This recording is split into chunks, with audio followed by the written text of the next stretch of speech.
À Vitry-le-François, dans la Marne, plusieurs centaines de milliers d'euros destinés à la commune pourraient s'envoler des crédits pour la transition énergétique promis par François Hollande et remis en question par Emmanuel Macron. Le maire de Vitry a déposé un recours devant le Conseil d'État. Charles-Henri et Paul-Antoine Boudet. C'était l'un des souhaits de Jean-Pierre Bouquet pour sa ville.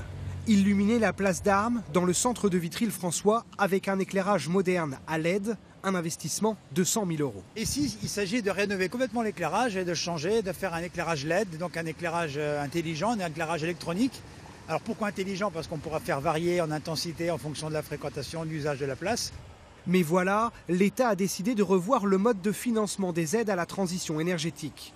En clair, la subvention allouée pour refaire l'éclairage ne sera peut-être pas versée.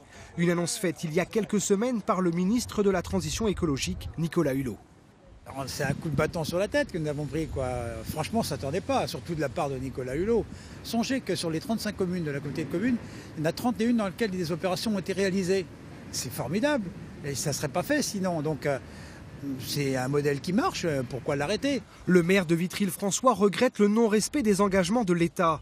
Et pour le faire savoir, avec son association des écomaires de France, ils ont décidé de porter l'affaire devant la plus haute juridiction administrative. Je fais un recours devant le Conseil d'État pour faire annuler la circulaire du 26 septembre 2017 parce qu'elle est illégale.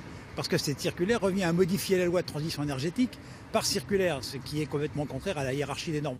Mais dans la majorité présidentielle, on se défend. Pas question de diminuer les aides à la transition énergétique, mais mieux les répartir en tenant compte des restrictions budgétaires.